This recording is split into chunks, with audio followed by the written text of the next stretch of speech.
is going to be speaking with Chief Rodini to let them know that we're going to do this. We don't do these things on our own. We do these things in conjunction with the college, and so that they're going to know that we're going to be going into the classroom, looking to see if the signage is there. It's a proactive duty that we're going to do. We feel that by working with public safety that we can get this done. So we have a lot in store. We are a busy committee. It's an active group, and I'm glad to be chairing it. Yes, Carl? Yeah, I just want to let you know that I was one of the 82 who responded to your and Thank you. but one of the reasons why I'd like to be on the committee, but unfortunately at the time, it's been bad for me to Sure. meetings. But I'm really interested because of the news and everything about active shooter. This is an open campus. It does occur to me every so often. I try to put it out of my mind. I think like everybody, we just do our job, But it is a concern. I mean, has any of that come up at any of the meetings or with Chief Rodini? Well, we haven't actually met with Chief Rodini. There is a safety committee on campus. They did have an active shooter scenario on campus before. I'm sure that public safety is aware of active shooter scenarios. It's a hard thing to actually do on a campus this size, to go through an active shooter scenario with students on campus. So I'm not sure. Okay. I mean, that we have lockdown procedures. Okay. I mean, but the point is. Rose, you want to say something about it? I can answer to this. Okay. Because in our department in chemistry, public safety came to our department and they did an active shooter presentation. Okay. And it had a very interesting video with all kinds of information of what you should do and how you should do things.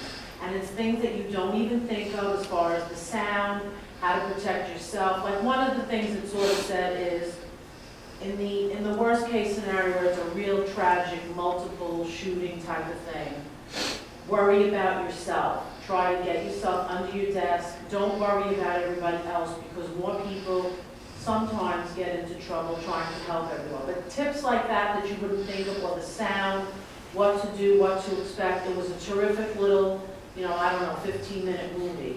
Then Hide, run, fight. Is that what they tell you? Something like that. That's what it is.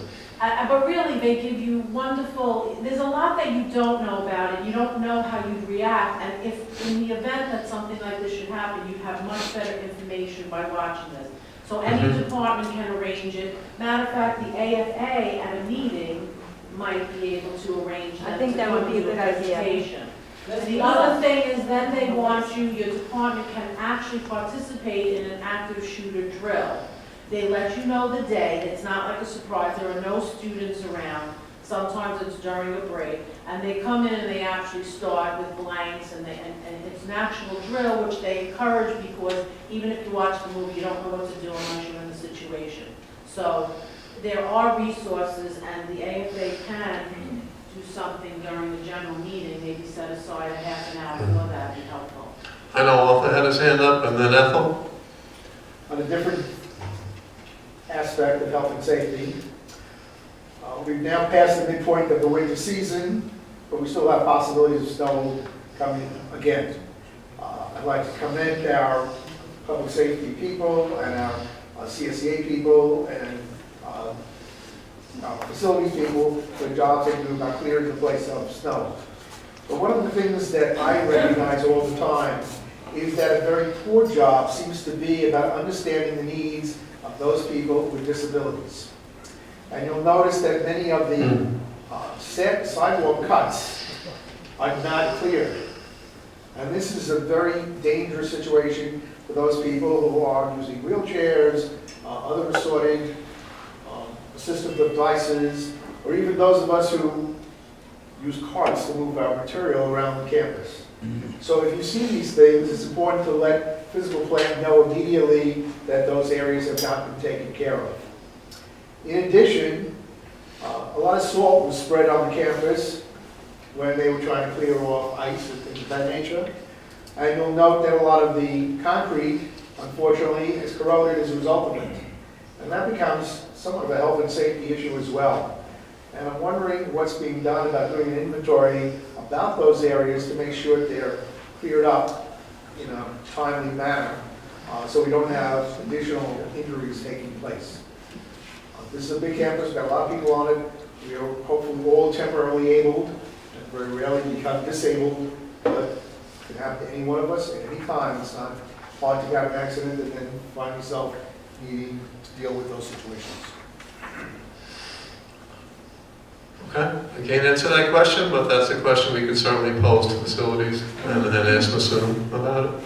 Can I just make a Yes, plea Peg? for someone to make sure that the elevators have been inspected? We've had a series of breakdowns that it's been unbelievable. I've been here many years. I've never seen so many disabled elevators in my life.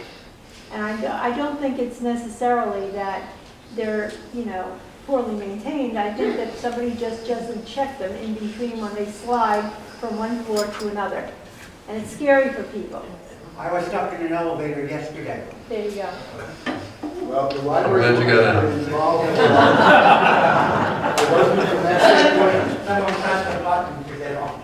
I just wanted to ask you to not use the term lockdown because no rooms in this school can be locked down. That's right. Well, they call it, that's a general terminology.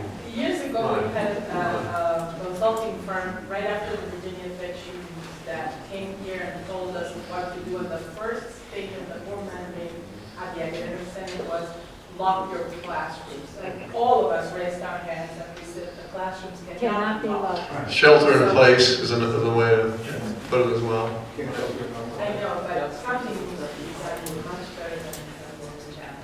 We have enough. We have windows on the doors stay unlocked, but you cannot stop them with anything inside the classroom. Well, those are the things that are of concern to this board and certainly to this committee. Can I say something? I just, this issue came up at, this issue came up also at our general membership meeting back in the fall. And I just want to reiterate what I said there. I'm not minimizing the issue, but the mathematician in me must state, you're more likely to get hit by a car on this campus by a factor of 1,000 than an active shooting drill. They're sensational events, and I don't mean that, and so the media does sensationalize them. They're terrible events, but they're one in millions. I have some colleagues here that will back me up on the number. So it's not something we shouldn't be concerned about, but when it comes to safety, the parking lot behind the ABC cluster buildings is much more dangerous than an active shooting situation. Just to try to allay some of that fear, it's really, obviously it's possible to happen, but quite improbable. But on the other hand, there is gang activity on this campus, and you know that too. Yeah, absolutely. I'm not minimizing. Yeah. Last question.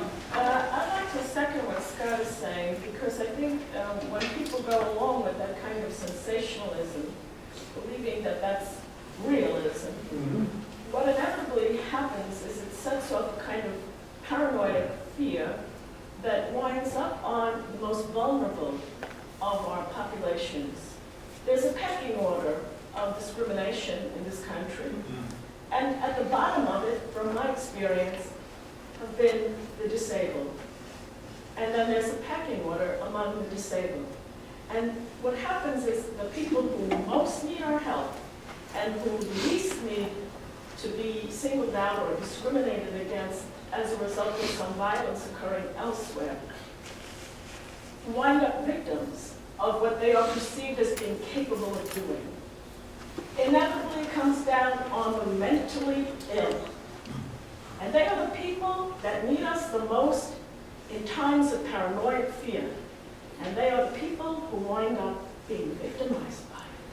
And it's so unfair and so harmful, and it results in tragedy. So I'd like to please beg you, if I have to, not to go along with sensationalism, but to focus on realism. Thank you. Turn it back over to Steph. If you have Any more questions? One more question. Yeah, to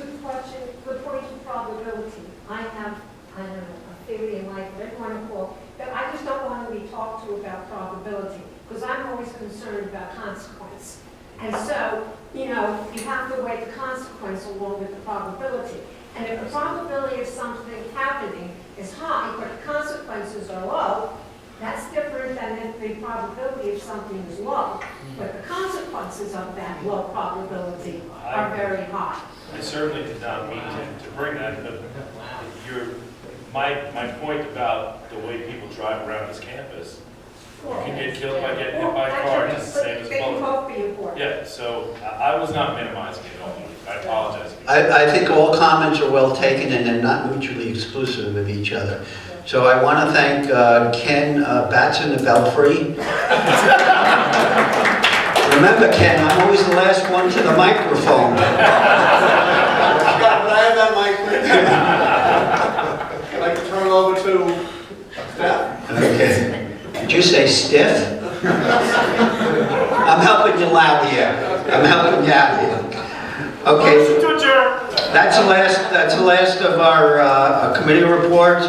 We have no old business. We have no new business. So what we have at this point is questions and answers. Art? Well, we have a section here of good of the order, and I'd like to bring up 2 items. Yes, that's what we are. First one, in 26 days, the New York State Legislature should be passing a budget. April 1st is when the New York State budget year starts. I would suggest that we are very much affected by the New York State budget, and that you all contact your legislators, senators, assembly people, even the governor's office, to say you want adequate funding for colleges, universities, and since I represent another area of libraries, about library service.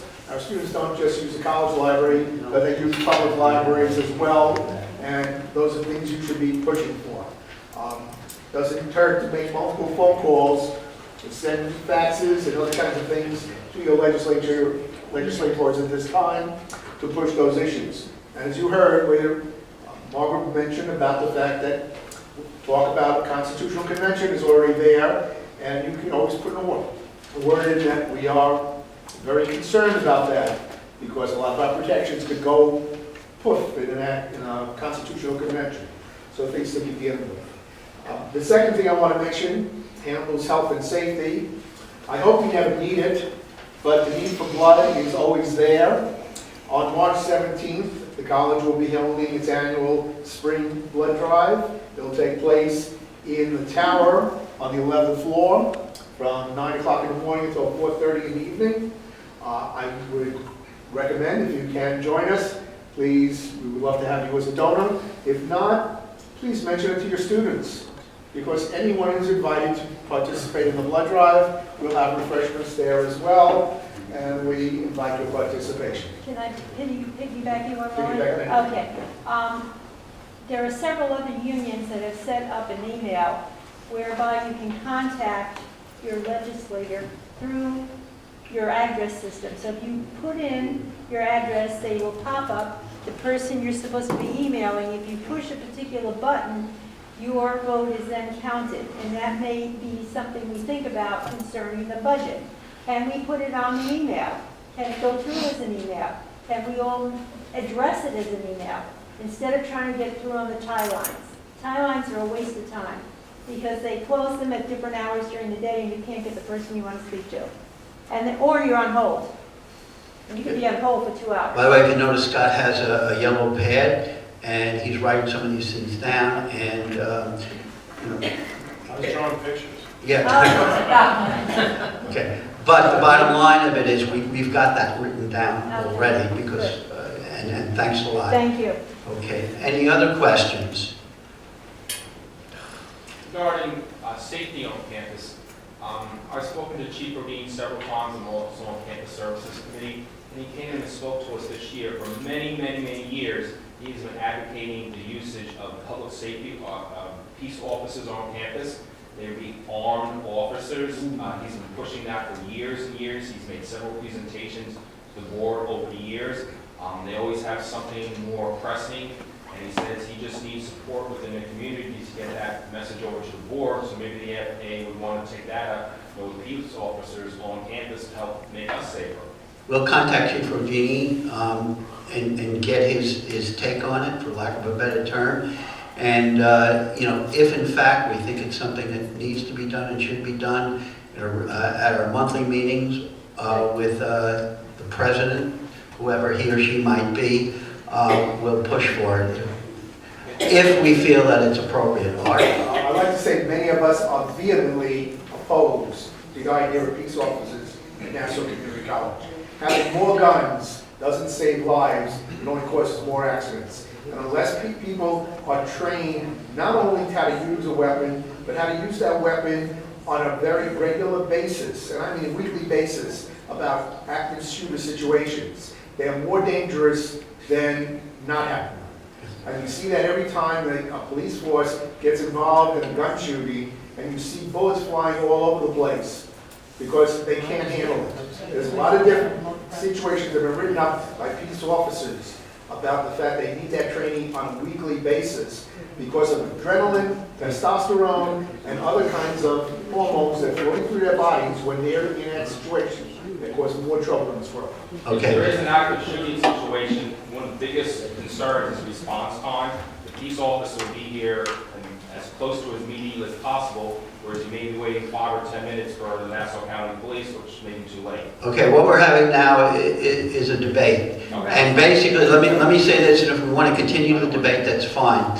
If you notice what I said before Art spoke, we'll meet with Chief Rodini, we'll listen to what he has to say, and if appropriate, okay, if we believe it's a good thing, it's the best thing, then we'll go to Dr. Dolan. So understanding that, we'll continue with the conversation. Stanley? Yeah, one of the benefits that we get here being an AFA member is accruing time for every semester that we're here. It's like sick leave. Yeah. It's my understanding there's a cap to it. Once you reach that cap, you no longer qualify for additional time. 40 I don't think days. that's right, because if 40 most of us have a deadline to get through a certain amount of coursework, and we don't have the option, even if we're not feeling well, to give up a class. So if we accrue all that time, I think we should be able to either increase the cap or get paid for it. It's kind of like pass now or pass later. That's But It's certainly an issue for the contract committee. And that's why we formed the contract committee. Those are the exact type. Okay, and again, Scott's right. Bring that issue to, when the contract committee is formed, please bring that to their Change attention. the subject. A couple of people from my department did not get emails rich. So, the question is, how, I know I get your emails from my personal email server. Is it that you're not using the NCC email? Can they not, or should they? How can they get emails? I'm using the email addresses that would, almost everyone's getting the email to NCC, but back last January, some people provided their private email addresses. Yeah. In those instances, I'm using those addresses. What's happening is some of the people who gave me private email addresses, the emails are bouncing because maybe they were using Verizon.net, now they have Cablevision. Right. So what I do is I revert back to the NCC. Our emails are coming from NCC AFA. Now I check when an email goes out, I check to see if anything bounces, and I haven't gotten any bounces. So the people that you mentioned, if they could shoot me an email, Okay. I'm going to look into it further. All right. Victoria. Victoria? I think the AFA's idea of meeting with Chief Rodini regarding armed policemen on our campus is a good one. It's a good idea to meet with the chiefs of public safety here.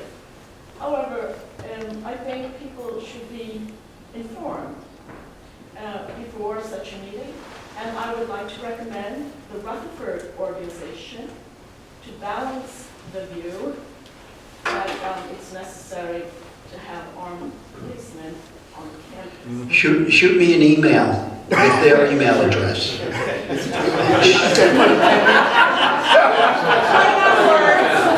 My name is Steph Batson the Bellfish. It's not joke. It's not joke. Is that camera still on? I hope not. It's not joke when you've been the. I didn't mean to joke. It's no joke when you've Just been that the shooting. victim of a home invasion, the way I was in the summer of 2015. conversation and the necessary declaration that I am not mentally ill. Okay.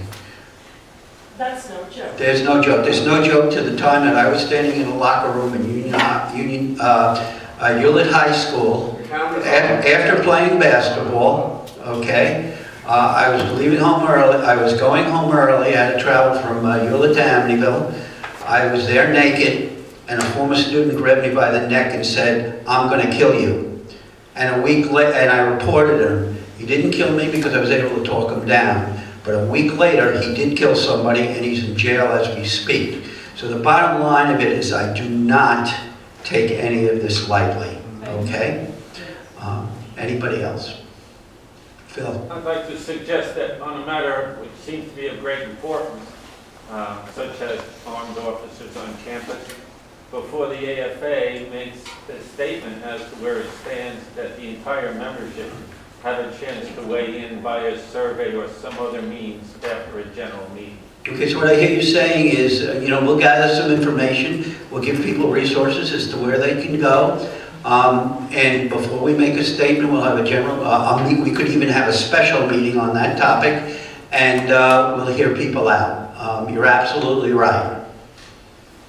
Along Phil's talking about the general membership, I just wondered why the AFA did not meet to discuss the appointment of the new president. We know that the NCCFT wrote a letter of no confidence, the chairs met and wrote a letter of no confidence for Dr. Saunders.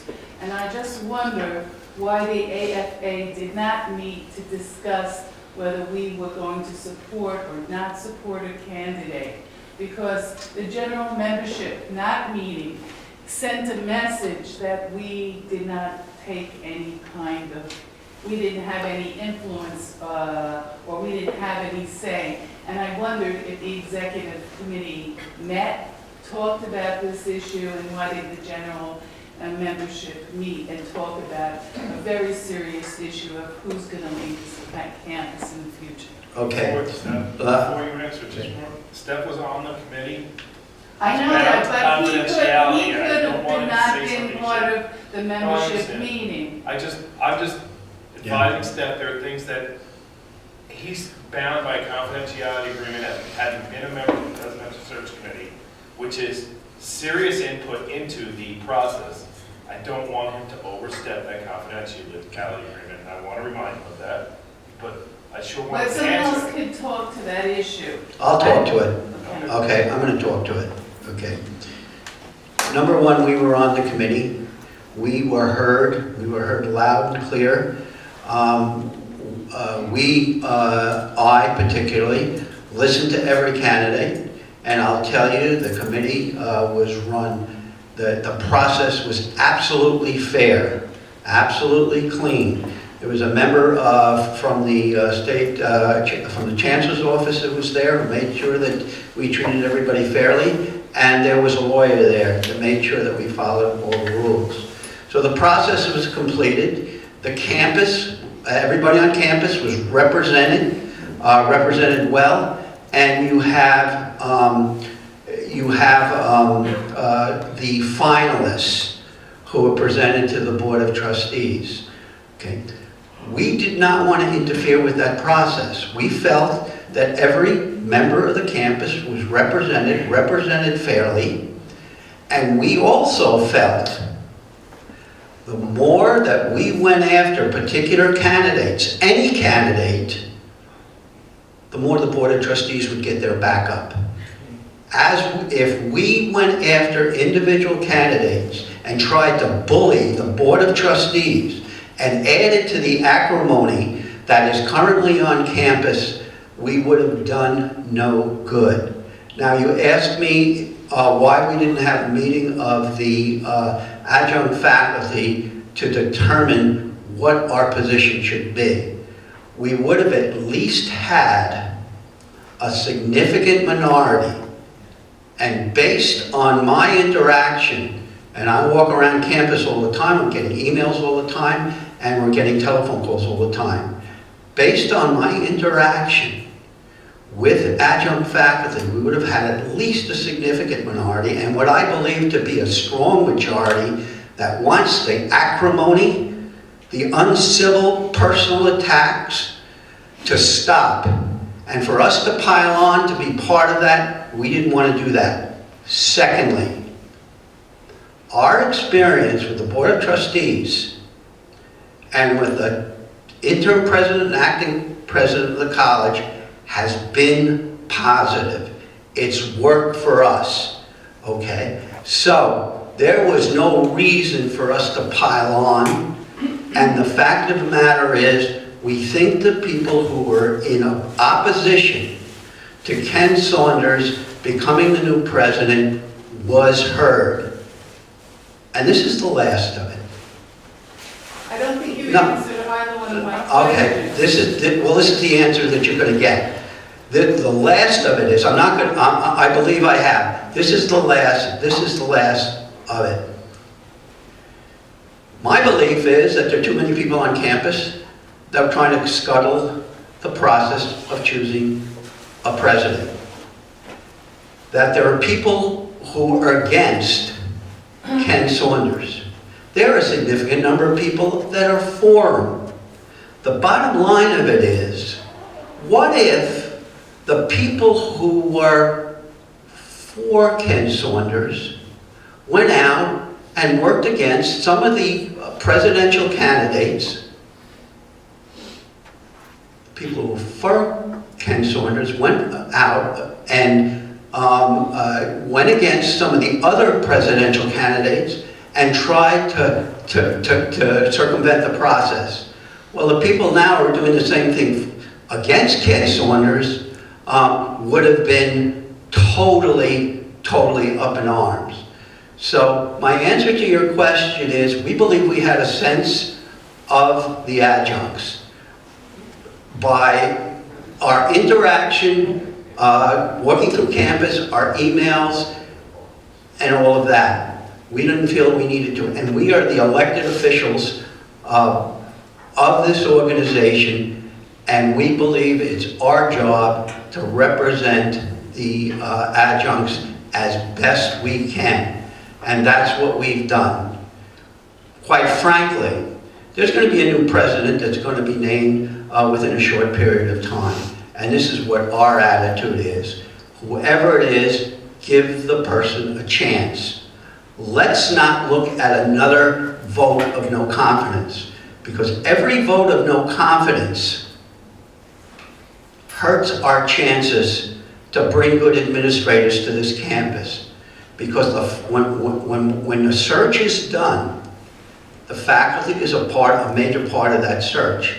And I'm telling you, the first thing that the faculty representatives who are doing the search look at is the votes of no confidence that people have gotten on the campuses that they are currently on. So here I have John Jones, got a great resume, but we see they had a vote of no confidence on the campus that they're on. The odds are they're not even going to get an interview. And so my belief is that there were a lot of qualified people who would have come to this campus, but because of the rampant no confidence votes, they didn't apply. And I also believe, and this is a personal belief, that there are a number of people who were cited as being highly qualified candidates who opted out because they didn't want any part of what we're doing. So the most important thing that we can do is, whoever this new president is give that person a chance to do the right thing. And that's what we're going to, once that president's named, we're going to ask people on campus to do that. We've got to start moving forward, because if we don't and continue moving backwards, you guys understand what can happen. So that's my answer. That's the best answer that I can give you. That's a very good answer, but I wish that the AFA would have written that out to its membership instead of me asking the question now in a meeting after all that's gone out. I'm not supporting or not supporting. I voice no opinion, personal opinion of who I think should be the next president or not. But I think that the union should have come, the AFA, should have had a stand. And what you just said in this forum, I wish it would have been written out for every one of the members to have read, and for the whole campus to have read that that was your position and the executive board's position, because I think that would have been very helpful. And I think we would have come out with something. We've had 2 general meetings before this. Nobody's brought up the question. We get emails and telephone calls daily. Nobody's brought up the question. If one person or a significant number of people said, hey, we have to have a position, we have to have a policy on this, we would have considered it because we listen to our membership. Nobody's asked us until now. So maybe that's a primary reason why we didn't do it. And I thank you. One of the kinds of things I said, and this is so important, and I'm passionate now, I want to get this college back to where it is, so I might even sound a little angry, and I probably am. I'm not angry at you at all. I want to hear comments, criticism, constructive criticisms. We want to hear it. We want to respond to it. The criticisms are the criticism. We're not responding to the person. A person makes had some constructive criticism, which you have had. We want to hear it. Please don't misread my emotions and my attitude. So with that said, again, anybody and everybody, when you have something that you want us to do, if we're doing something the wrong way, please let us know, and don't misunderstand the feelings that I'm expressing now. And I thank you for your question. Okay, Art?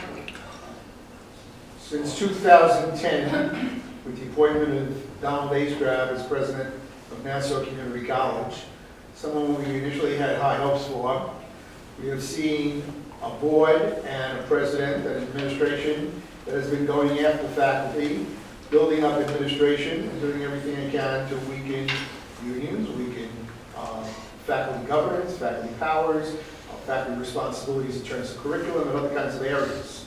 So when you tell me that somebody from that administration is somebody we should possibly look at as a leader of Nassau Community College now or in the future, I have a little bit of a problem with the comment. I understand. I understand. Barbara? Having Steph on the presidential search committee, I believe this uproar on this particular search has only been going on for about 2 weeks since the 4th candidate dropped out, or the 4th one on the list, I should say, dropped out. So there hasn't been much time for, us to make a statement. We will try to see the process through. So, just my own personal. There's also something to be thought about. I've read and heard from many of those people that are very vocal. Dr. Gina Glickman is the best of the 4 candidates. She dropped out due to the dysfunction on this campus. That's right. That was her stated reason. Now, I'm not for or against anyone, to be quite honest, but the dysfunction, or what I referred to earlier as the circular firing squad, may have forced the best candidate out. I don't know.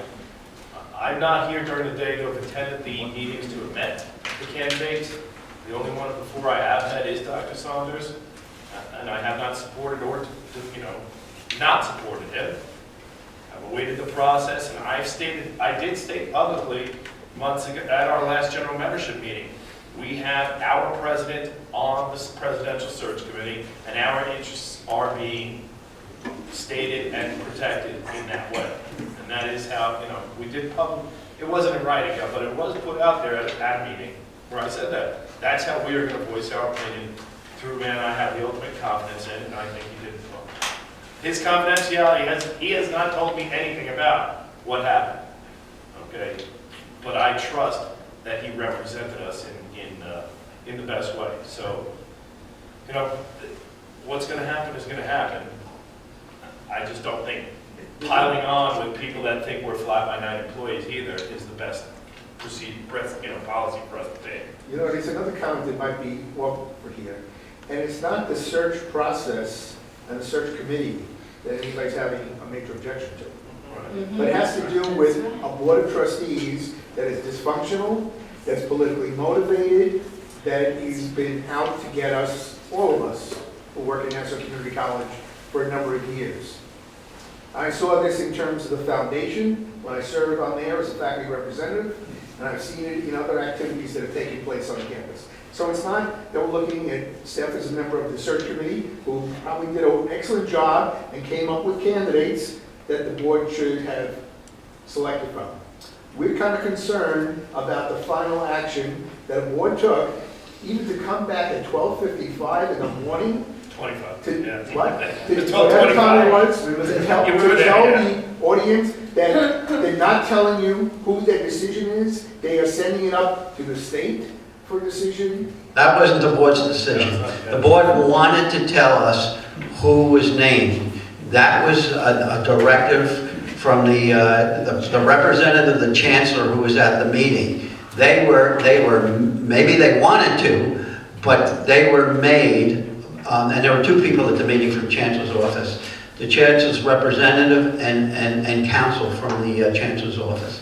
And basically, the board of trustees was told, do not announce this name until the chancellor has a chance to review it. And I believe that. Then why have a meeting and come back at that hour of the morning when they could have just as easily said, we could be sending our decision to the state and the meeting is in, that's it. Well, you got to remember, they interviewed people that night, okay? And I don't want to be apologetic, but I am. They interviewed people that night, and I don't think it was a simple conversation, a simple discussion that got them to the person, whoever it is that they named. You know, take a look at this meeting. Let's take a look how long we've been here. And we've been very productive, I believe. But the bottom line of it is, you know, you have a meeting that you expect to take an hour, and then it takes 3 hours, it happens. That board has disrespected the people of Nassau Community College for a number of years. When you hold a meeting and you call it to order at 6 o'clock, and at 6:05 you go into executive session, telling people you're not coming back until 11 o'clock at night, that is abominable. That is obscene. I'm going to go around the room, the comments, you know, I'm not going to respond, we're going to listen to comments. Yes. I mean, Arthur, I'm with you in so many ways, but he's not going to defend this situation. Oh, I'm not asking you to. We're having a conversation. I appreciate you bringing up the issue, and I now understand your position, and you saw the best interest of the AFA, and you acted accordingly. You guys are elected officials. You don't need to call us to see what we think. We elected you to do the best that you could do for the AFA. Yay! Thank you. You know, one of the kinds of things, and I said this at a board meeting, hopefully I can finish with this, is hopefully we will understand, you know, we might look at it a different way, but I really do believe, moving forward, we need to focus in on what's best for the students, what's best for the college, and that's a standard we're going to hold everybody's hands to the fire on, okay? Art, I've got Art, not Art, Phil, I'm sorry. We're tied together. Following up on what she said, I myself thought maybe this is a good reminder. The AFA didn't take a position on any candidate. We did take a position on who our leader is. You are elected. Right, You have no choice but to be responsible for our interests. right. You have to protect our rights under the contract and as members of the faculty. You have to do the best job you can, and we make a judgment about how well you've done that when the election comes around next time. Right, and the next election, I want you all to know that the next election is in 2050.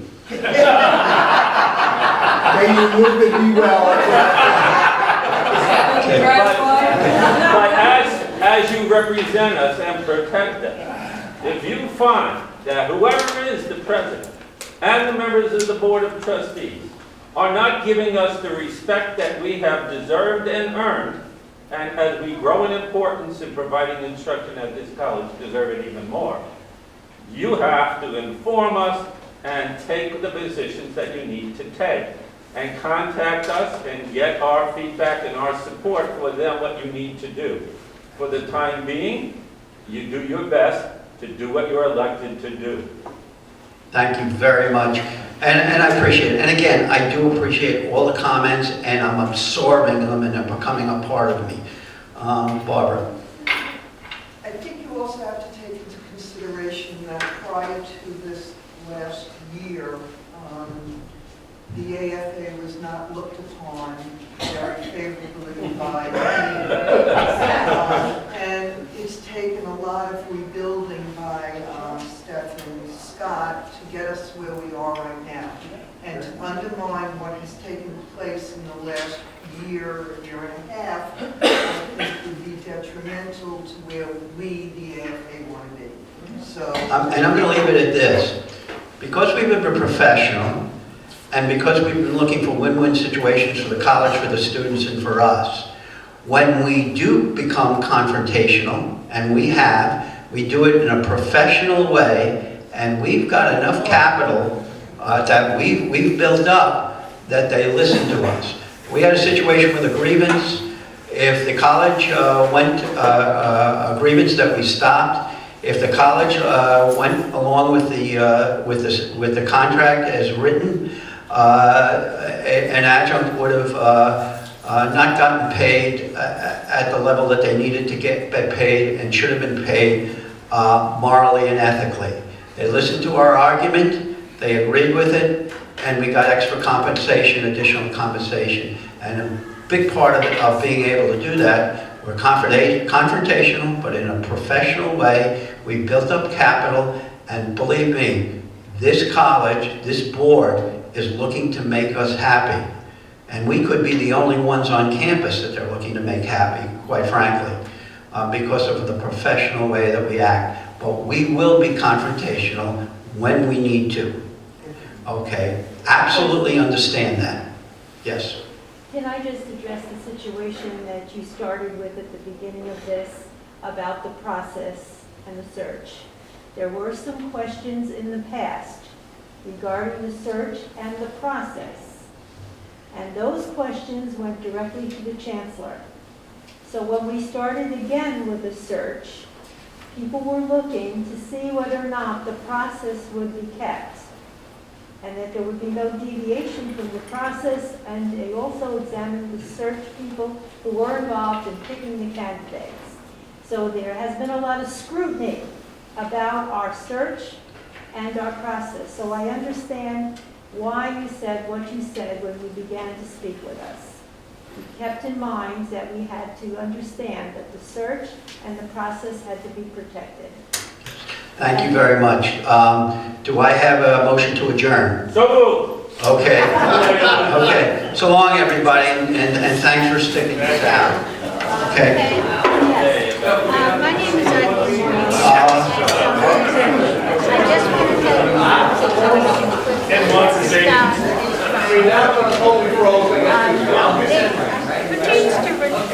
Not yet. And the formula that they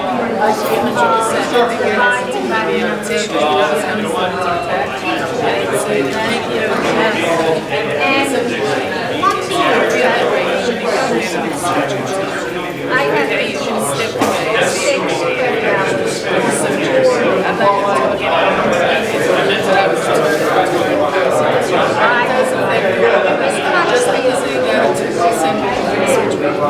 So Scott and I have been